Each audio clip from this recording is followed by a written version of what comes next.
Okay, well let's get started guys. Well guys, जो आज का हम लोगों का आर्टिकल है, एक बार थोड़ा सा आर्टिकल के बारे में आप लोगों को बता देता हूँ। लुक भाई, आप लोगों को पता है कि अमेरिका का और चाइना का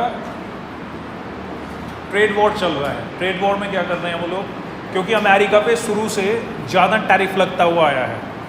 अमेरिका पे बाकी देश ज़्यादा टैक्स लगाते हैं और अमेरिका कम लगाता है। उन्होंने 1930 में कुछ ऐसा रूल बनाया था कि हम लोग देशों को विकसित करने में उनकी मदद करेंगे। लेकिन अभी क्या हो गया, अब ट्रंप ने आके वो सारे सिस्टम चेंज कर दिए। तो चाइना ने क्या किया है रिटेलिएशन में, चाइना ने रेयर अर्थ एलिमेंट्स को एक्सपोर्ट करने से मना कर दिया। अब बात आ जाती है, सर ये क्या आइटम है रेयर अर्थ एलिमेंट्स? तो एक बार ये आइटम बता देता हूँ क्या है। रेयर अर्थ एलिमेंट्स जो है ना, वो 17 सब्सटेंसेस हैं, 17 तरीके की धातुएं हैं। ये 17 अलग अलग तरीके की धातुएं हैं और इनका नाम है रेयर अर्थ एलिमेंट। लेकिन ये रेयर है नहीं, इनका नाम ही रेयर है बस। मतलब सारी जगह मिलती हैं, ये ठीक ठाक मिलती हैं सारी जगह। इंडिया में भी मिलती हैं, नेपाल में, भूटान में, चाइना में, लगभग सब जगह, अमेरिका में भी मिलती हैं। फिर इसका नाम रेयर क्यों है? इसका नाम रेयर है क्योंकि ये मिलती तो सारी जगह है, लेकिन केमिकल प्रोसेसिंग के बाद इसको मिट्टी में से अलग करने का जो प्रोसेस है ना, वो सिर्फ चाइना को आता है। उसकी जो फैक्ट्रीज़ हैं वो चाइना के पास हैं, उसका जो प्रॉपर टेक्निक है वो चाइना के पास है। मतलब अमेरिका में से भी कुछ मिलते हैं, वो उसको रो को, कच्चे को, उसको मिट्टी को, पत्थरों को कहाँ भेजता है? चाइना। फिर चाइना उसको प्रोसेस करके वापस उसको धातु बना के देता है। मतलब उस ज़मीन में से, उस मिट्टी में से, उस मेटल को बनाने का जो तरीका है वो किन के पास आता है? वो चाइना के पास आता है। वो इसलिए उसने इनको फंसा लिया। तो उस बात में उसने फंसा दिया अमेरिका को। इस बात पर वो हल्ले मचे हुए हैं। और वो एलिमेंट्स इतने ज़रूरी हैं कि उसके बिना बहुत सारे सेमीकंडक्टर्स हो गए, मोबाइल हो गए, ठीक है, मिसाइल्स हो गई, फाइटर प्लेन्स हो गए, ये बन ही नहीं सकते। वो ऐसी ऐसी मेटल्स हैं उसमें। सो लेट्स गेट स्टार्टेड गाइस। चलिए एक बार देखिएगा फटाफट। शुरू करेंगे, शुरू कर, ऐसे करके भी शुरू करते थे। नहीं वो मत करना, शुरू कर देना है, मैं लिखते रहे बंदे हम। चलिए देखिएगा बुजुर्गों। सो let's get started. Why did China block exports of rare earth elements? America ने रेयर अर्थ एलिमेंट्स के निर्यात को क्यों रोका? ये टाइटल है, अरुणदीप ने लिखा है, देखिएगा।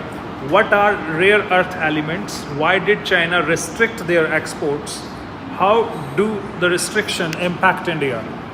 रेयर अर्थ एलिमेंट्स होते क्या हैं, चाइना ने उनके निर्यात को क्यों रोका, और उसके निर्यात को रोकने का, उस रिस्ट्रिक्शंस का, उस प्रतिबंध का भारत के ऊपर क्या प्रभाव है, उस चीज़ पे हम लोग चर्चा करेंगे। तो देखिएगा, सबसे पहले उन्होंने लिखा द जिस्ट। जिस्ट का क्या मतलब होता है? जिस्ट मीन्स किसी चीज़ का सार, सारांश। जिस्ट सारांश किसी चीज़ का, अर्थात उसमें कहा क्या गया। अब उससे पहले, कंटिन्यू करने से पहले हम लोग वोकैब देख लें, जो कि मैं बताना भूल गया। तो देखिएगा एक बार vocab. So let's get started guys. The very first word that we have is, जो सबसे पहला वर्ड आप लोगों के पास है वो है सैल्वोज। SALVOS, सैल्वोज। सैल्वोज क्या होता है? सैल्वोज की शुद्ध हिंदी होती है प्रहार। प्रहार, जैसे लड़ाई चल रही है ना दो लोगों की, किसी ने तुम्हारे घुमा के 2-3 मारे, अब तुमने घूम के उछल के उसके एक मारा, तो ये जो तुमने मारा ये तुम्हारा प्रहार था। ठीक है, तुम बाहुबली बने एकदम से, उछल के मारा एकदम किसी के, तो ये क्या किया तुमने? प्रहार किया। So this is called salvos. Salvos मतलब तीव्र हमला, समझ रहे हो? अब बस में तुम जा रहे हो, तुम दोनों तीनों बस में जा रही हो, किसी लड़की ने तुम्हें कुछ कह दिया, तुम तीनों उस पर टूट पड़ी, तो ये क्या बनेगा? सैल्वोज कर दिया तुमने, तीव्र हमला कर दिया। तो सैल्वोज का मतलब होता है तीव्र हमला कर देना। इसके सिनोनिम्स की अगर बात करूं तो सिनोनिम्स में क्या रहेगा? एक है बैराज, बैराजेस। एक तो बैराज उसको भी बोलते हैं, पानी रोकते हो ना, पानी को बैरेज बने होता है ना जहाँ पे पानी रोकते हैं, उसको भी कहेंगे, पानी रोकने के लिए जो यूज़ किए जाते हैं। डैम में जो बैरेजेस यूज़ किए जाते हैं, बैरेज होता है जो रोकता है, रोकने वाला बैरेज। लेकिन यहाँ बैरेज का मतलब एक और होता है, वो क्या होता है? हमला, हमले को भी बोलते हैं। वॉलीज, एक तो वॉलीबॉल होती है, ये वॉलीज, ये क्या है? इसका मतलब होता है हमला। ब्लास्ट, ये तो तुम समझ ही गए, बूम, ठीक है। उसका अपोजिट हो गया एंटोनिम्स। एंटोनिम्स में क्या जाएगा? एंटोनिम्स में आ जाएगा पॉजेज, रोक देना। ट्रूसेस, ट्रूसेस मतलब युद्ध विराम, ये शब्द अलग है। ट्रूसेस, ट्रूसेस मीन्स युद्ध विराम इसकी हिंदी होती है। साइलेंसेस मतलब शांति। अब नेक्स्ट जो लिखा वो मैंने लिखा अर्थ्स क्रस्ट। अर्थ्स क्रस्ट, इसका क्या मीनिंग होता है? अर्थ्स क्रस्ट, अर्थ्स क्रस्ट का मतलब होता है, अर्थ्स क्रस्ट मीन्स धरती की जो ऊपरी सतह होती है ना, that is called earth's crust, upper level. मतलब ये जो 17 रेयर एलिमेंट्स जिसको ये बोलते हैं, वो बहुत कोई गहराई में नहीं मिलते। वो कहाँ मिलते हैं? अपर क्रस्ट पे ही मिलते हैं, ऊपर ही मिलते हैं। वो कोई ज़्यादा ऐसा उसमें ये नहीं है कि कोई बहुत मुश्किल चीज़ है उसको निकालना, प्रोसेस करना मुश्किल है। तो अर्थ्स क्रस्ट मतलब ऊपरी सतह। अब उसको हम लोग कह देते हैं, सिनोनिम्स में आ जाएगा, लिथोस्फीयर बोलते हैं उसको, आउटर शेल कह देते हैं, सरफेस लेयर बोल देते हैं। या फिर और अपोजिट क्या हो जाएगा? एंटोनिम्स क्या बनेंगे? एंटोनिम्स बन जाएंगे कोर। कोर होता है किसी चीज़ की जड़, गहराई। इनर मेंटल, इनर मेंटल होता है गहराई को बोलते हैं, इनर मेंटल, आंतरिक पार्ट सबसे, deep interior. Fine. Next verb जो है भाई, जो नेक्स्ट वर्ड है, इस वर्ड के बिना तुम लोग भैया तैयारी कर ही नहीं सकते, ठीक है। ये वर्ड ऐसा है, हर तीसरे चौथे दिन आप लोगों का रिपीट होगा। वर्ड है कर्ब, CURBS। यहाँ पे हम लोगों ने इसको लगाया है नाउन की तरह। और ये वर्ड जो है वो वर्ब भी होता है, ये वर्ब भी है और नाउन भी है। देखो मैं तुम्हें यहाँ सिखाता हूँ, इसको याद रखना बिल्कुल आसान। वह तो सबको पता होगा ना, अगर तुम्हारे याद नहीं होता तो मैं तुम्हें आज सिखा देता हूँ, अब तुम कभी नहीं भूलोगे इसको। हमने लिखा हुआ है CURBS, मतलब प्रोनाउंसिएशन क्या बन गई? कर्ब्स। क्या? कर्ब्स। तो अगर तुमने बहुत ज़्यादा मैदा खा लिया तो तुम्हारी क्या हो जाएगी? कर्ब्स। और कर्ब्स क्या करेगी? प्रतिबंध लगा देगी। जो चीज़ खुल के चल रही थी उस पर नियंत्रण हो जाएगा, ठीक है, प्रतिबंध लग जाएगा। तो ये क्या हुआ? कर्ब्स। तो कर्ब्स का मतलब समझे? कर्ब्स का मतलब प्रतिबंध, नियंत्रण। अगर वर्ब की तरह यूज़ करें तो वर्ब की तरह बन जाएगा कर्ब, कर्ब्ड, कर्ब्ड। ईडी लगा के सेकंड और थर्ड फॉर्म बन जाती है इसकी। उसका मतलब हो जाता है कि चीज़ पर नियंत्रण लगा देना, प्रतिबंध लगा देना, उसको कम कर देना, दैट इज कॉल्ड कर्ब। तो भाई सिनोनिम्स गए, नियंत्रण या प्रतिबंध। अब सिनोनिम्स की अगर बात करें, सिनोनिम्स हैं हम लोगों के रिस्ट्रेंट्स, लिमिट्स, चेक्स। और जो एंटोनिम्स जिसके जाते हैं दैट इज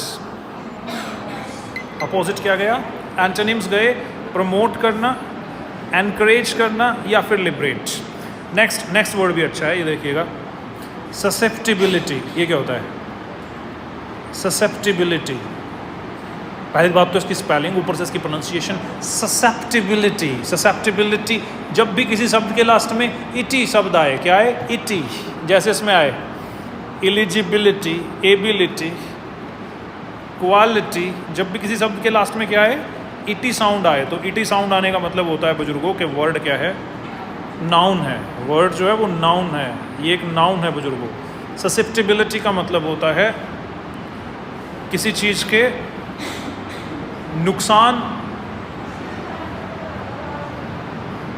नुकसान उठाने का की प्रवृत्ति, या ये कहें वल्नरेबल। वल्नरेबल यहाँ से समझना इसको। वल्नरेबिलिटी, वल्नरेबिलिटी का मतलब क्या होता है? अच्छा ये बताओ वल्नरेबल क्या होता है? खाली वल्नरेबल, वल्नरेबल, वल्नरेबल का मतलब होता है, राइट, वल्नरेबल मीन्स जैसे आप लोगों का, अगर आपने कभी देखा हो, अगर इंसान के हाथ पे चोट लग गई, पैर पे चोट लग गई, किसी बंदे का हाथ कट गया, पैर कट गया, वो जिंदा रहेगा, कोई इशू नहीं है। उंगली टूट गई, वो जिंदा रहेगा। टांग टूट गई, वो जिंदा रहेगा। लेकिन हेड जो है, अगर हेड में थोड़ी सी भी इंजरी आ जाए ना, तो डॉक्टर लोग क्या बोलते हैं?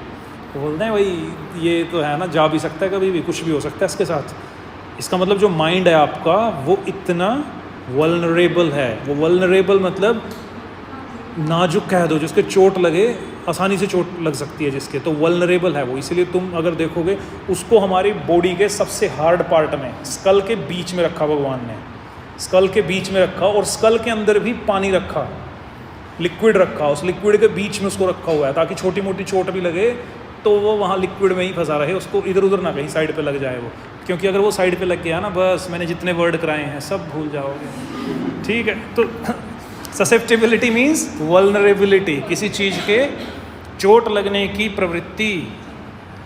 ठीक है, नाजुकता किसी चीज़ की, नाजुकता को आप वल्नरेबिलिटी, वो इमोशंस से जुड़ जाएगा वो वर्ड, वो इमोशन से जुड़ जाएगा। ठीक है, वो अलग तरीके से चला जाएगा, वो फीलिंग्स वाली बात हो जाएगी। देखो वर्ड आप बढ़िया लाए हो कहीं से, लेकिन फीलिंग वाला वर्ड लाए। देखो अच्छा चलिए, हाँ राइट, वो संभावित होता है, संभावित उस चीज़ की संभावना है। ठीक है, देखिएगा वल्नरेबिलिटी, सेंसिटिविटी, एक मिनट रुकिएगा भैया, वल्नरेबिलिटी, सेंसिटिविटी, वीकनेस। ठीक है, उसका अपोजिट हो जाएगा इम्यूनिटी, एंटोनिम्स, एंटोनिम्स में वो आ गया इम्यूनिटी, रेजिस्टेंस, स्ट्रेंथ, ये उसका अपोजिट हो गया। लेवरेज, ये वर्ड बहुत बढ़िया है भाई, leverage. Leverage means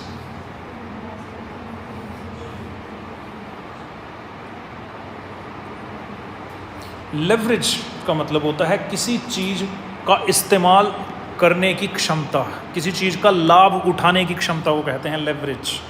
leverage means तुम किसी चीज़ को इस्तेमाल करके उसका लाभ उठा सकते हो, that is called leverage. Clear है, समझ रहे हो बात? लेवरेज मीन्स, अरे जैसे मैं तुम्हें वैसे एग्जांपल देता हूँ, तुम्हारी एक फ्रेंड है, तुम दोनों पैदल पैदल आती थी हर रोज़, लेकिन अब उसने एक्टिवा ले ली है।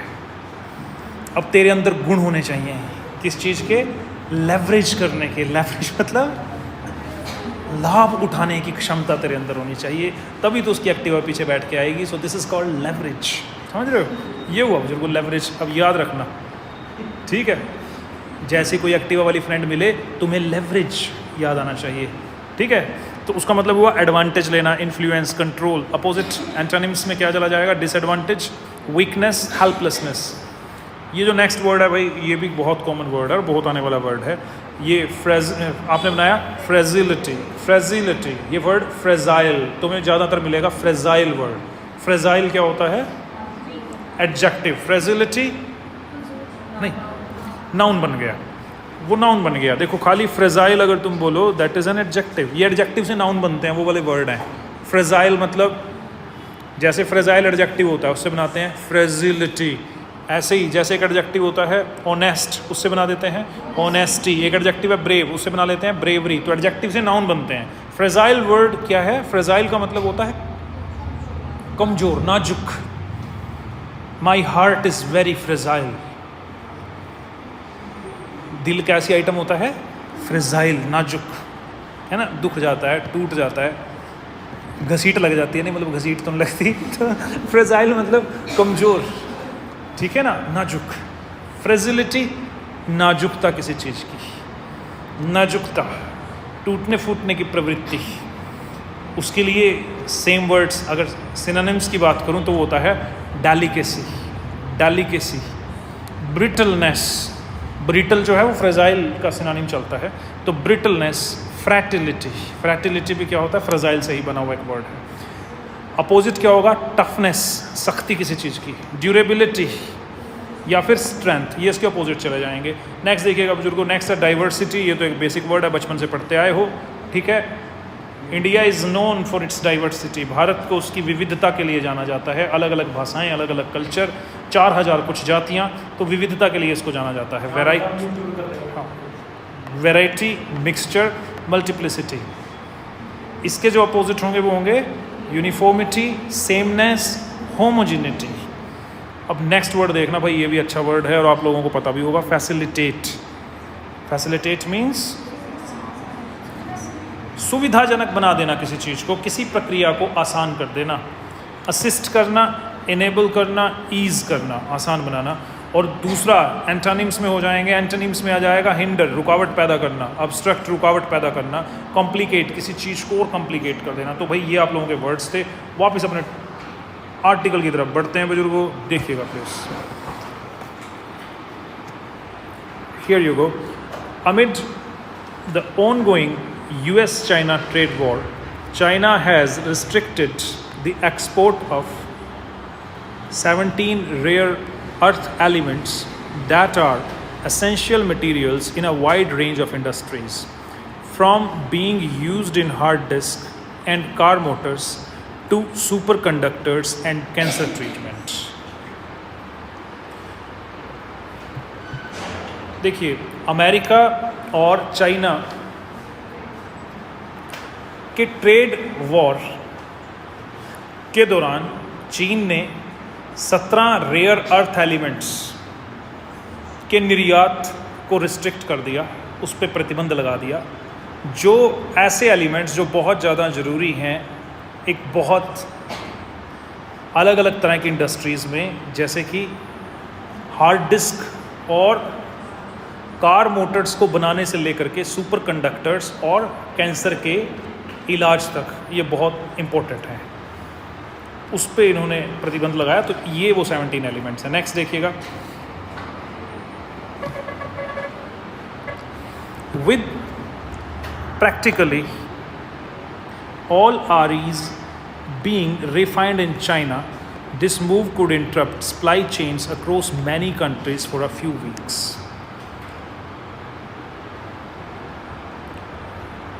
यदि प्रैक्टिकली बात की जाए तो सभी रेयर अर्थ एलिमेंट्स जो हैं उनको चाइना में रिफाइन किया जाता है, और ये जो कदम इन्होंने लिया है ये विश्व के बहुत सारे देशों की सप्लाई चेन को कुछ सप्ताहों के लिए, आपूर्ति श्रृंखला को कुछ सप्ताहों के लिए रोक देगा। Next, India may not be immediately impacted by the move. Besides, the government has been working on realizing the country's potential in RE extraction. Bharat पर इसका हालांकि तत्काल प्रभाव नहीं पड़ेगा या नहीं पड़ सकता है। इसके अलावा सरकार रेयर अर्थ एलिमेंट्स के खनन में देश की क्षमता का दोहन करने पर काम कर रही है। मतलब अब हम लोग भी ये सोच रहे हैं कि हम लोग रेयर अर्थ एलिमेंट्स की एक्सट्रैक्शन पे क्या काम कर सकते हैं, क्योंकि देखो एक ऐसी चीज़ है हर जगह पाई जाती है, इंडिया में भी बहुत है, लेकिन उसको एक्सट्रैक्ट कैसे किया जाए, मिट्टी में से निकाला कैसे जाए, केमिकल्स की जो प्रोसेसिंग है वो कैसे होती है, उस चीज़ के ऊपर ये लोग अब काम कर रहे हैं। हम लोग भी सोच रहे हैं कि चलो इस पर काम करके देखा जाए। So next, the story so far, अब तक की कहानी में क्या रहा है वो देखिएगा एक बार। Amid the ongoing, amid का मतलब होता है के दौरान, किसी चीज़ के दौरान, कोई एक्शन चल रहा है उसके दौरान। Amid the on going US-China trade war, Chinese authorities have reportedly imposed export controls on rare earth elements and magnets that are needed in a range of manufacturing activities, from semiconductor fabrication units to defense equipments. इसमें grammar के point of view से इस part में अगर बात की जाए, impose के साथ हमेशा क्या लगाया जाता है, ओन लगाया जाता है। इम्पोज समथिंग ऑन समबडी, जो इम्पोज वर्ड होता है, इम्पोज में impose something on somebody, impose में हम लोग ऑन यूज़ करते हैं। इम्पोज एक वर्ब है, मतलब थोप देना। इम्पोज समथिंग ऑन समबडी, तो ऑन लगाया गया उसके साथ, ठीक है ना। तो देखिएगा, हिंदी है कि चल रहे अमेरिका चीन व्यापार युद्ध के बीच चीनी अधिकारियों ने रेयर अर्थ एलिमेंट्स और कुछ मैग्नेट्स के निर्यात पर नियंत्रण लगा दिया है। ये तत्व सेमीकंडक्टर निर्माण से लेकर रक्षा उपकरणों तक के उपयोग में लिए जाते हैं। ये जो एलिमेंट्स हैं इनको सेमीकंडक्टर से लेकर के डिफेंस इक्विपमेंट्स तक बनाने में इस्तेमाल किया जाता है। Next, this has been one of the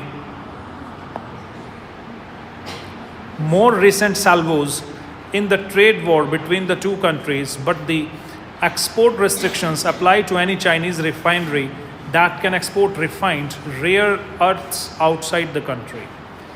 This has been one of the more recent salvos. Salvos का मतलब क्या था? हमला, तीव्र हमला। This has been one of the more recent salvos in the trade war. ये दोनों देशों के बीच व्यापार युद्ध का एक नया हथियार है एक तीव्र हमला है। लेकिन निर्यात प्रतिबंध चीन की किसी भी रिफाइनरी पर लागू होता है जो शोधित रेयर अर्थ एलिमेंट को विदेश में निर्यात करती है। मतलब जो भी उनकी रिफाइनरी रेयर अर्थ एलिमेंट्स को बाहर एक्सपोर्ट करती है उनके ऊपर ये रिस्ट्रिक्शंस लागू होते हैं, उनके देश में जो भी बनाती हैं। ठीक है, नेक्स्ट कहाँ पे ये बाद में what are rare earth elements. Rare earth elements जो हैं वो क्या हैं? Rare earth elements are a series of 17 substances that are present in the earth's crust. Earth's crust मतलब उसके बाहरी भाग पे। ठीक है, जो रेयर अर्थ एलिमेंट्स हैं वो 17 सब्सटेंसेस की एक सीरीज़ है, हमने अभी डिस्कशन की भी थी, जो धरती के ऊपर वाली सतह पे मिलता है। इसके लिए कोई ज़्यादा सच ये नहीं है कि बहुत अंदर ये पाया जाता है। Unlike what the name may indicate, rare earths occur plentiful in nature but the rarity comes from the ability to isolate them chemically and make them usable in industrial applications। ये वाली लाइन को ध्यान से समझो। नाम के विपरीत ये तत्व प्रकृति में प्रचुर मात्रा में मिलते हैं, बहुत मिलते हैं ये धरती पर। नाम के विपरीत, नाम ही तो रखा हुआ है इनका रेयर अर्थ एलिमेंट्स के, जो बहुत रेयर हैं। तो फिर रेयरिटी कहाँ से आई, अलग कैसे हुआ ये? The rarity comes from the ability to isolate them. Rarity पैदा हुई, दुर्लभता कैसे पैदा हुई? इस चीज़ से कि इन्हें केमिकल की मदद से किस तरीके से अलग किया जाए और अलग करके इन्हें इंडस्ट्री में इस्तेमाल करने योग्य बनाया जाए। ये चीज़ इसको रेयर बनाती है, क्योंकि वो उसमें मास्टरी चाइना की है, इसीलिए वो पंगे ले रहा है, इसीलिए वो इतने कॉन्फिडेंस में है। Heavy and light rare earths occur naturally in several countries such as India, China, Myanmar, Japan, Australia and North Korea।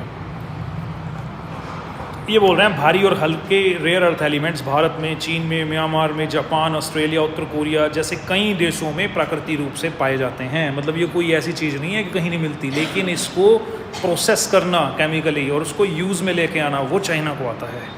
Next देखिएगा, China's curbs target dysprosium, gadolinium and lutetium, samarium, scandium, terbium and yttrium, 7 of the 17 elements classified as REs। जो China के main जो हैं, जिस पे उन्होंने 7 पे चीन के प्रतिबंधों का जो लक्ष्य रहा है, मतलब जिन्होंने प्रतिबंध लगाया ना मेनली, वो लगाया है डिस्प्रोशियम पे, गैडोलिनियम पे, ल्यूटेटियम पे, समेरियम, सेकेंडियम, टर्बियम और येट्रियम पे। इन 17 में से इन 7 पे उसने मेनली प्रतिबंध लगाया है, क्योंकि ये ज़्यादा इस्तेमाल होने वाली आइटम है। तो देखिए एक बार इनके ऊपर बात कर लेते हैं। सबसे पहले है जो डिप्रोशियम है। Dysprosium so called magnetic susceptibility makes it ideal for use in hard disk and car motors। जो डिस्प्रोशियम है उसका जो चुंबकीय गुण है वो इसे हार्ड डिस्क और कार की मोटर बनाने के लिए सबसे बेस्ट मटेरियल बनाता है। दूसरा गैडोलिनियम की अगर बात की जाए, gadolinium is used in nuclear reactors for shielding and in some medical equipment. Gadolinium का जो इस्तेमाल होता है उसका उपयोग परमाणु रिएक्टरों में, सुरक्षा और कुछ चिकित्सा उपकरणों में होता है। ऐसे उपकरण जिनमें रेज बहुत तेज़ होती है, ठीक है, जैसे एक्सरे मशीन्स होती हैं, वहाँ पे वो क्या करते हैं, एक्सरे के लिए सबको बाहर भेज देते हैं, मेटल की चीज़ें निकलवा देते हैं और वो दूर खड़ा होता है एक प्लेट सी डाल के, तब वो इसका मतलब उससे रेज ऐसी निकलती हैं जो सेहत के लिए अच्छी नहीं होती। तो उसको रोकने के लिए क्या है, उसको रोकने के लिए जो चीज़ें बनाई जाती हैं वो गैडोलिनियम मेटल्स की बनती हैं, तो वहाँ पे उसका इस्तेमाल होता है। मतलब ये इंपॉर्टेंट है। Next, lutetium and compounds with it are used in PT scanners and in petroleum refineries. PT scanners में और पेट्रोलियम रिफाइनरीज में ल्यूटेटियम और इसके साथ पाए जाने वाले इसके कंपाउंड्स, इसको मिला के दूसरी चीज़ें जो बनाई जाती हैं यौगिकों का, उनका इस्तेमाल किया जाता है। Next, samarium is used in powerful magnets in personal electronics. Samarium का उपयोग जब पर्सनल इलेक्ट्रॉनिक्स में शक्तिशाली मैग्नेट से होता है, मतलब ये जो आपके स्पीकर वगैरह बनते हैं उसमें। Next, scandium aluminium alloys are used in fighter aircrafts. ये बहुत इंपॉर्टेंट है। जो स्कैंडियम एल्यूमिनियम है, स्कैंडियम मिला के उसको मिश्र करके दूसरी धातुओं के साथ एल्यूमिनियम उसको मिला के मिक्स करके लड़ाकू विमान बनाए जाते हैं, तो ये बहुत इंपॉर्टेंट हो गया। Terbium, terbium is used in lighting for personal electronics, ये पर्सनल इलेक्ट्रॉनिक्स में लाइटिंग्स के लिए प्रयोग किया जाता है। लास्ट इज येट्रियम, येट्रियम का इस्तेमाल क्या है? Yttrium is used in cancer treatment and super conductors. तो मतलब ये 7 जो है ना, ये मेन है, इन 7 के ऊपर इसने मेनली प्रतिबंध लगाया है कि ये 7 तो बाहर निकलने देने ही नहीं देश से, सो दैट प्रेशर क्रिएट किया जा सके दूसरों पे। What are China's export restrictions, उनकी एक्सपोर्ट रिस्ट्रिक्शंस क्या है? Practically all heavy REs used all over the world are refined in China, from personal electronics to defense. Therefore, Beijing has enormous leverage over the entire world for a range of supply chains for critical raw and intermediate material. Practically अगर बात की जाए, जो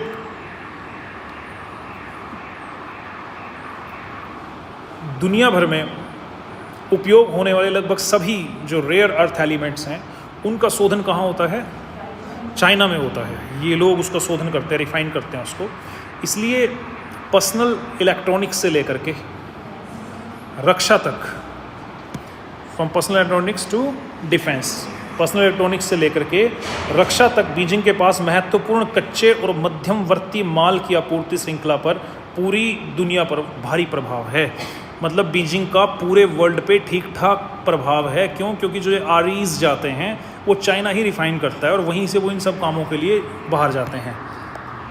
the export restrictions don't appear to amount to an outright ban, but could interrupt supplies to countries for a few weeks as refiners work through the process of getting permits. निर्यात प्रतिबंध जो है वो पूर्ण प्रतिबंध नहीं है, पूर्ण प्रतिबंध के जैसा नहीं है वो कि पूरी तरह से यही कह दियो कि नहीं बाहर निकालोगे ही नहीं इसको। लेकिन जो रिफाइनरीज हैं उनको अब प्रॉपर एक परमिट लेना पड़ेगा, परमिशन की एक प्रक्रिया है, वो परमिट लेकर के ही उसको बाहर भेज सकते हैं और फिर इनकी मर्जी से वो जाएगा। तो कुछ समय के लिए सप्लाई चेन ब्रेक हो जाएगी, फैक्ट्रीज और वो सब चीज़ें जो बन रही थी उसके लिए थोड़ी सप्लाई चेन कुछ समय के लिए रुकेगी। Next, what is the impact on India. अब बात आ जाती है भाई भारत पे क्या प्रभाव पड़ेगा इसका। Indian supply chains may not be immediately impacted by RE export restrictions in China. भाई चीन के रेयर अर्थ एलिमेंट के निर्यात पर प्रतिबंधों का भारत की आपूर्ति श्रृंखला पर तत्काल प्रभाव नहीं पड़ सकता है। एकदम से कोई प्रभाव हमारे ऊपर नहीं पड़ेगा, क्योंकि ना तो हम फाइटर प्लेन बना रहे, ना हम फालतू के काम कुछ कर रहे हैं, हम तो आराम से बैठे हैं। ठीक है, चलो कह रहे। While the government has taken steps to boost domestic production of semiconductors and defense equipment, the more advanced stages of manufacturing typically happen abroad in countries like China itself and Japan. हालांकि भारत ने भी semiconductor और रक्षा उपकरणों के निर्यात के घरेलू उत्पादन को बढ़ावा देने के कदम उठाए हैं। मतलब हालांकि हम लोग भी अब ना थोड़ा सेमीकंडक्टर और रक्षा उपकरणों पे काम करने लगे हैं, लेकिन जो मेन पार्ट होता है ना, मोर एडवांस स्टेजेस के जो रहते हैं इक्विपमेंट्स, उसकी मैन्युफैक्चरिंग अब भी जो है दूसरे देशों में ही होती है, जैसे कि चाइना में हो गई, जापान में हो गई। मतलब हम लोग भी ना कुछ पार्ट बनाते हैं। अगर आपको कोई नॉन एयरफोर्स में वो बताएंगे कि हम लोग कुछ चीज़ें बनाने लगे हैं खुद से ना, लेकिन उसका जो मेन जो कोर आता है, जो मेन चीज़ आती है वो बाहर से ही बन के आती है, वो चाइना और जापान से ही बन के आती है। इसलिए हमारे ऊपर ज़्यादा उसका प्रभाव नहीं पड़ेगा, हम तो पहले इंपोर्ट कर रहे हैं उसकी बनी बनाई चीज़ को। The latter country has already taken steps to insulate itself from RE supply shocks by building a months long stockpile. The latter means, latter का मतलब जो बाद में, दो की बात हुई ना, दो में जो बाद वाली होती है, जैसे यहाँ चाइना की और जापान की बात हुई तो जापान की बात कर रहे हैं। जो जापान है, जापान ने पहले ही महीनों का स्टॉक बनाकर खुद को रेयर अर्थ एलिमेंट की आपूर्ति में व्यवधान से बचाने के उपाय किए हैं। जापान ने पहले ही कई महीने का स्टॉक इकट्ठा कर रखा है, उसे पहले ही पता था कि इस तरह का कुछ क्लेश होगा। तेज लोग हैं जापान वाले, उन्होंने पहले ही स्टॉक पाइल मीन्स ढेर लगा रखा है पहले उसके स्टॉक का। India has recognized the importance of RE production as it is estimated to have 6% of their total deposits. Bharat rare earth elements के उत्पादन के महत्व को पहचानता है क्योंकि अनुमान है कि इनके कुल भंडार का 6% जो है 6% जो है वो भारत में है। आरई का जो कुल भंडार है उसका 6% कहाँ है? भारत में है, इसलिए हम उसकी इंपॉर्टेंस को जानते हैं। परंतु समस्या क्या है वो सुनो। Mining and refining activities tend to present great environmental strain which have been factors in India's practically non-existent capability in these activities. समस्या क्या है? इनका खनन, इनको निकालना ज़मीन में से और फिर इनको केमिकली साफ़ करना, शोधन करना, इस तरह के कार्य जो हैं वो पर्यावरण पर बहुत ज़्यादा दबाव डालते हैं, प्रदूषण करते हैं बहुत ज़्यादा, जिसके कारण भारत ने इन गतिविधियों में लगभग कोई क्षमता नहीं है। भारत ने इनमें ज़्यादा हाथ आजमाया ही नहीं। Next, India has light RE extraction capability through the state-owned Indian Rare Earths Limited, such as monazite extractions from beach sand in Kerala.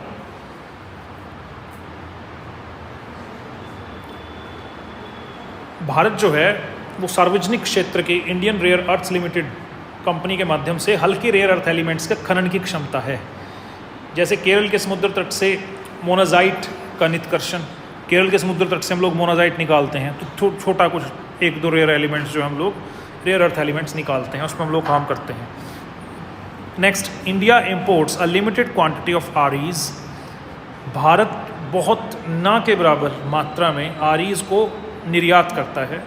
In a response to the Lok Sabha earlier in April the ministry of mines, sorry it's import, last sentence वापस देखिएगा, India imports a limited quantity of REEs, वो export पड़ गया हमें, तो यहाँ हुआ भारत में खुश हो गया था, मैं क्या लगता है हम लोग भी भेजने लग गए, तो ये तो इम्पोर्ट कर रहे हैं भाई, ठीक है। देखना, भारत एक छोटी सी मात्रा में आरईज को इम्पोर्ट करता है, आयात करता है उसका।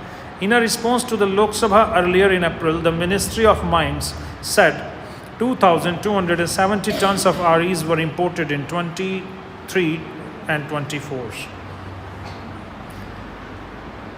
अप्रैल में लोकसभा में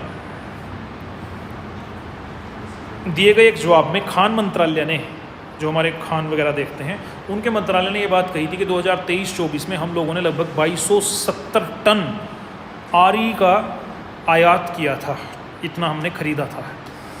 As such, the country's strategy depends on both boosting domestic production and imports.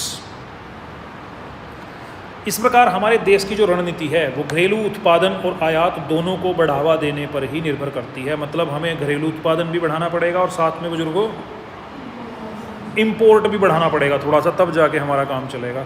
What is the governments plan? भाई हमारी सरकार के क्या प्लान हैं? लोगों को लड़ाने की बजाय और क्या क्या प्लान हमारी सरकार बना रही है, उस पर बात कर लेते हैं।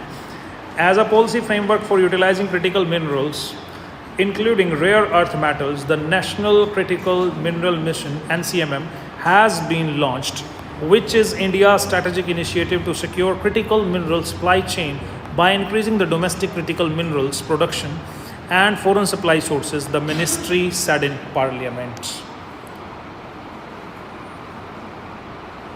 खान मंत्रालय ने संसद में कहा, महत्वपूर्ण खनिजों जिनमें रेयर अर्थ एलिमेंट शामिल हैं के उपयोग के लिए एक नीतिगत ढांचे के रूप में हम लोगों ने NCMM लॉन्च किया है। यह भारत का एक राजनीतिक प्रयास है जो घरेलू महत्वपूर्ण खनिज उत्पादन और विदेशी आपूर्ति स्रोतों को बढ़ाकर आपूर्ति श्रृंखला को सुरक्षित करेगा। इन्होंने कोई नया बोर्ड बनाया है, NCMM के नाम से बोलते ये सारा कुछ कर लेगा, एक अलग से बोर्ड बनाया है। Next, critical minerals are a larger umbrella under which REs fall. महत्वपूर्ण खनिज का एक बड़ा समूह है जिसमें RE आते हैं, मतलब और बहुत सारे इंपॉर्टेंट खनिज हैं, क्रिटिकल मिनरल्स हैं, उनके अंदर ही REs आते हैं, उनका ये पार्ट है। China's restrictions on certain critical minerals, the Russia Ukraine war and other issues highlight the fragility of critical mineral supply and the need for diversifying sources, the Ministry of Mines said in a presentation on NCMM in January. NCMM के खान मंत्रालय ने जनवरी में NCMM पर एक प्रस्तुति में कहा कि चीन द्वारा कुछ महत्वपूर्ण खनिजों पर प्रतिबंध रूस यूक्रेन युद्ध और अन्य मुद्दे महत्वपूर्ण खनिजों की आपूर्ति की नाजुकता और स्रोतों को विविध बनाने की आवश्यकता को उजागर करते हैं। मतलब जो युद्ध चल रहा है वो रशिया यूक्रेन का, और कुछ और जो मुद्दे हैं उसकी वजह से ये जो खनिज हैं ज़्यादा इंपॉर्टेंट हो जाते हैं, क्योंकि लड़ाई चल रही है तो इन चीज़ों की जरूरत पड़ेगी। Next, under the NCMM the government has said it will facilitate or engage in 1200 exploration projects, award exploratory licenses to incentivize private exploration and auction more critical mineral blocks। NCMM ने कहा है कि सरकार ने यह बात कही है कि वह 1200 अन्वेषण परियोजनाओं को सुविधा प्रदान करेगी और उनमें शामिल होगी निजी अन्वेषण को प्रोत्साहन करने के लिए लाइसेंस प्रदान करेगी और अधिक महत्वपूर्ण खनिज ब्लॉकों की नीलामी करेगी। मतलब प्राइवेट लेवल पे भी अगर आप चाहो तो आप भी लाइसेंस ले सकते हो। किस चीज़ के लिए? कि मैं भी कल से ज़मीन में से आरीज निकाला करूँगा, ठीक है। उसके लिए क्या करना है? उसके लिए एप्लीकेशन लिख देनी है, लेकिन वो एप्लीकेशन ऐसे शुरू नहीं होगी कि to the principal I beg to say that I am ill, वो वाली नहीं चलेगी, कुछ अलग लिखनी पड़ेगी, ठीक है बुजुर्गों। तो ये भाई आज आप लोगों का आर्टिकल था। आर्टिकल से जुड़े हुए 5 क्वेश्चंस मैं आपको सेंड कर रहा हूँ, फिर हम लोग